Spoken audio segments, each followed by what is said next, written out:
Convidamos todos para ouvirmos e meditarmos nas palavras do Santo Evangelho deste dia de Pentecostes, no Evangelho de João, capítulo 16, versículos 4 a 15, onde lemos assim: Ora, estas coisas vos tenho dito para que, quando a hora chegar, vos recordeis de que eu vô-las disse. Não vô-las disse desde o princípio, porque eu estava convosco. Mas agora vou para junto daquele que me enviou, e nenhum de vós me pergunta: para onde vais? Pelo contrário, porque vos disse estas coisas, a tristeza encheu o vosso coração. Mas eu vos digo a verdade, convém-vos que eu vá, porque se eu não for, o Consolador não virá para vós outros. Se porém eu for, eu vô-lo enviarei. E quando ele vier, convencerá o mundo do pecado, da justiça e do juízo. Do pecado, porque não creem em mim. Da justiça, porque vou para o Pai e não me vereis mais. Do juízo, porque o príncipe deste mundo já está julgado.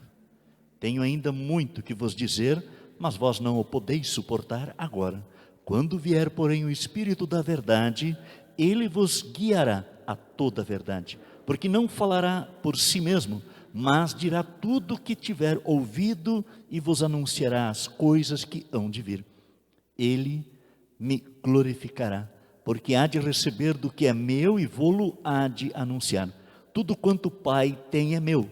Por isso é que vos disse que há de receber do que é meu e vô-lo há de anunciar.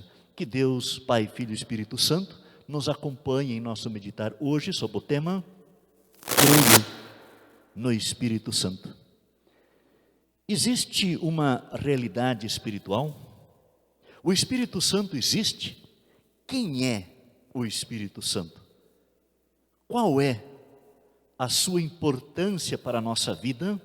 São algumas das perguntas que já foram feitas e são feitas e vão continuar sendo feitas sobre o Espírito Santo, Deus. Sabemos que a limitação e a finitude são características próprias do ser humano em pecado. E devido a esta realidade em pecado, o ser humano não consegue entender as coisas de Deus. Mesmo sendo limitado, no entanto, o cristão pode afirmar a respeito da existência de Deus, do Espírito Santo, do Deus triuno, 3 pessoas, mas um só Deus. Em palavras simples, poderíamos dizer assim: o Pai, Ele está infinitamente acima e além de tudo e de todos, também de nós. Deus Filho, Jesus Cristo, Ele está do nosso lado, pois Ele veio para estar conosco, o nosso Salvador. E Deus, o Espírito Santo, Ele está em nós. E isto é importante, o Espírito Santo está dentro de nós. A inteligência humana, ela se debateu e se debate com várias questões ao longo dos tempos. E uma destas questões é a proposta pela epistemologia, que é a filosofia ou a teoria do conhecimento. E este ramo da filosofia estuda a origem, a estrutura e os métodos e a validade do conhecimento humano. Por séculos, estudiosos se debateram sobre o significado de realidade, o que é real, o que não é real. Alguns deles insistiram que apenas as coisas materiais são reais. Outros entenderam que a única realidade que existe é a espiritual ou transcendental. No entanto, a Bíblia ensina que tanto as coisas físicas e materiais são reais, como também a espiritual é real. Há, portanto, 2 realidades, a natural e material e a espiritual. Ambas existem, porque são reais. No reino da realidade física e material, a conquista e o domínio da sabedoria depende, então, de capacidade mental da pessoa. Alcançam sabedoria mais elevada aqueles que têm poderes e atributos intelectuais e habilidades superiores. E isto devido à boa educação e instrução escolar recebidas, além de, é claro, amplo treinamento e experiências adquiridas ao longo da vida, bem como também atenta observação e dedicados estudos. Este, no entanto, não é o caso no reino e do reino espiritual. Aqui lidamos com uma sabedoria superior, a qual não é encontrada entre os homens letrados ou sábios do mundo. Uma pessoa pode estar intelectualmente bem educada e bem dotada para entender e resolver questões científicas, da física, da ciência, por exemplo. Pode ser uma autoridade em conhecimento político, histórico, filosófico, mas, ao mesmo tempo, ser uma nulidade ou totalmente ignorante com respeito às coisas espirituais, a sabedoria que não é deste mundo.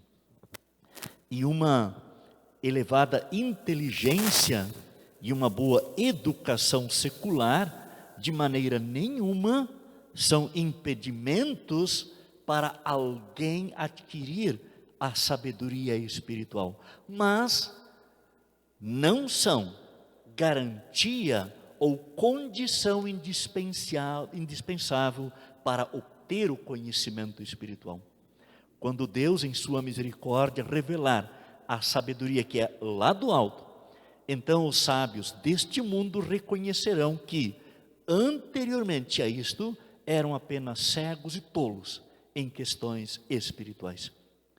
Como, por exemplo, no texto de 1 Coríntios, versículos 18 a 25, o apóstolo Paulo fala da mensagem da cruz e mostra um contraste entre a sabedoria humana e a sabedoria de Deus, ou a sabedoria natural e a sabedoria espiritual.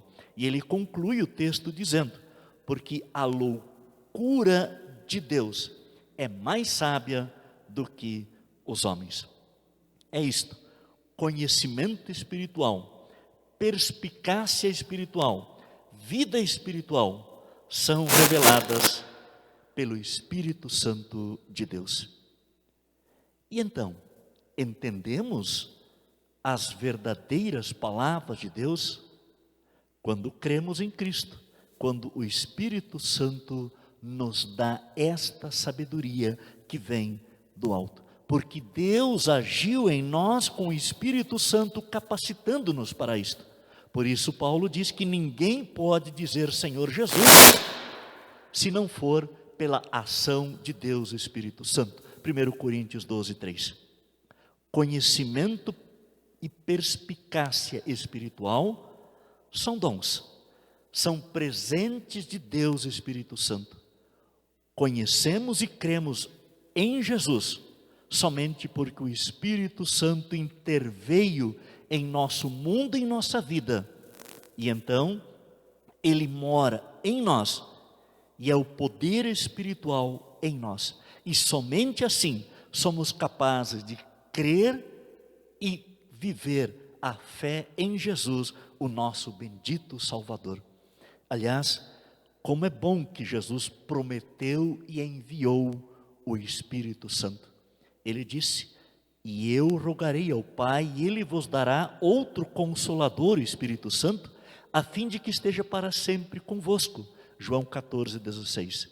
E ainda, quando porém vier o Consolador, que eu vos enviarei da parte do Pai, o Espírito da verdade, que dele procede, esse dará testemunho de mim, e vós também testemunhareis, porque estáis comigo desde o princípio. João 15, 26 e 27. No dia de Pentecostes, que celebramos hoje, o Espírito Santo foi dado em medida especial aos apóstolos, os 11, bem como também aos demais discípulos de Jesus reunidos em Jerusalém.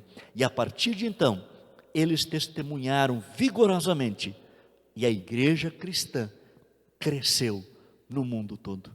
Tudo isto somente foi possível porque o Espírito Santo os firmou na fé e os capacitou para testemunhar a respeito da salvação em Cristo Jesus. Todos ficaram cheios do Espírito Santo, diz Lucas em Atos 2, versículo 4. Prezados, o Espírito Santo habita em cada cristão. Pergunta o apóstolo Paulo: ou não sabeis que sois santuários de Deus e que o Espírito Santo de Deus habita em vós? 1 Coríntios 3,16. E em 1 Coríntios 6,19, Paulo acrescenta: acaso não sabeis que o vosso corpo é santuário do Espírito Santo que está em vós, o qual tendes da parte de Deus e que não sois de vós mesmos? Porque fostes comprados por preço. Agora, pois, glorificai a Deus no vosso corpo. Quem é o Espírito Santo? Em quem nós cremos?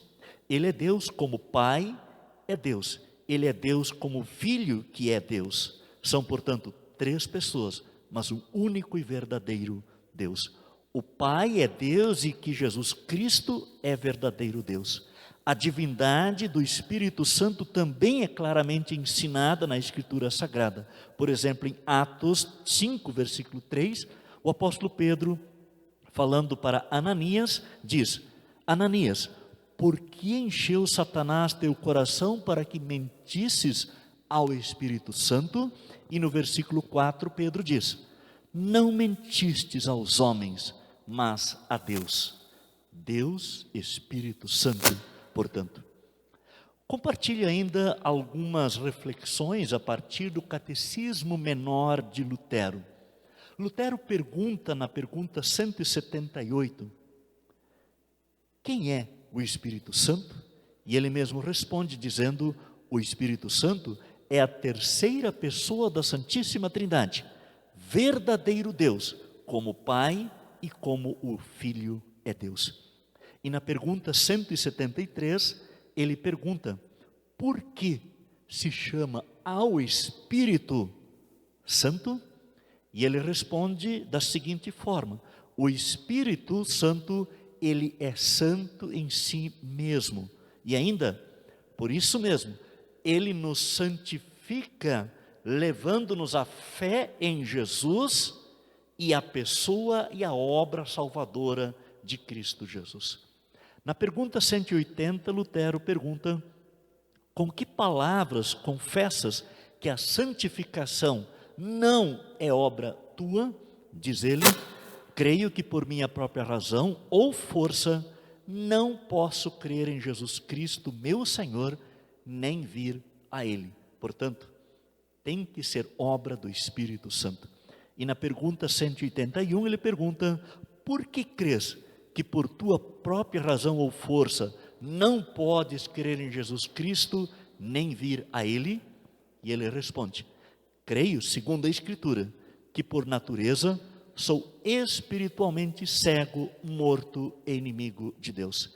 Cego, morto, inimigo de Deus. Cego, porque o ser humano não vê nada das coisas de Deus, do Espírito. Morto, espiritualmente morto, sem vida espiritual, sem Deus no coração. Inimigo de Deus. A única coisa que o ser humano, por natureza, é capaz de fazer é desobedecer à vontade de Deus. E na pergunta 182, Lutero pergunta: com que palavras confessas que a santificação é obra do Espírito Santo? E ele responde: o Espírito Santo me chamou pelo Evangelho, iluminou com os seus dons, santificou e conservou na verdadeira fé. E na pergunta 183, que fez então o Espírito Santo para te levar a Cristo e te santificar? Ele diz: o Espírito Santo me chamou pelo Evangelho. Isto é, desde o batismo, Evangelho da graça de Deus, para qual, ou no qual eu fui batizado para a fé em Cristo Jesus. E na pergunta 184, que opera em ti o Espírito Santo através de tal chamado? E ele responde, dizendo que o Espírito Santo me ilumina pelo Evangelho com seus dons, para que eu conheça Jesus como o meu Salvador, para que eu nele confie e creia, para que eu me alegre e me conforte neste Evangelho.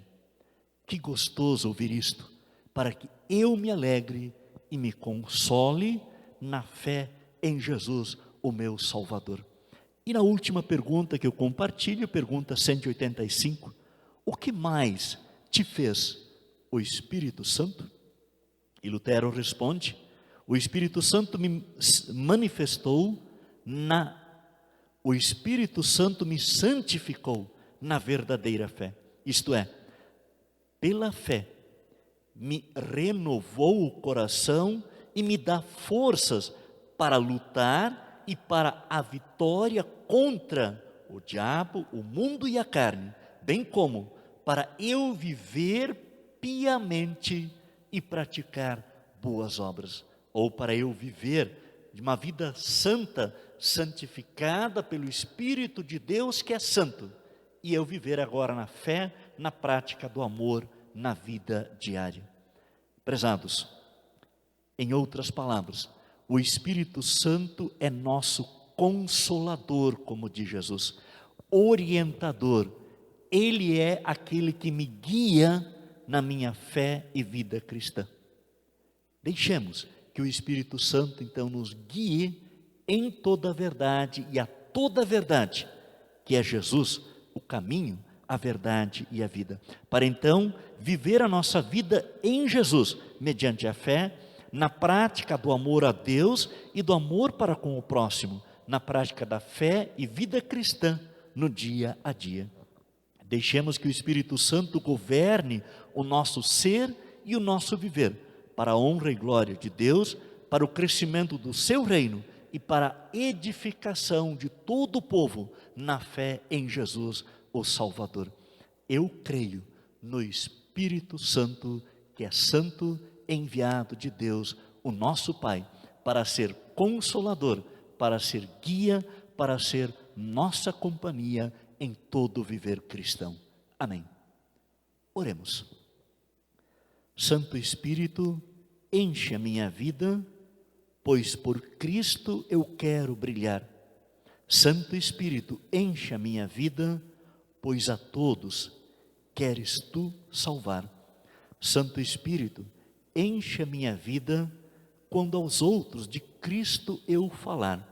Santo Espírito, enche a minha vida, para eu com fé testemunhar que só Jesus é o Salvador. Consola, conforta, pois, os corações dos filhos de Deus em toda parte. Nós oramos em nome e por amor de Jesus. Amém.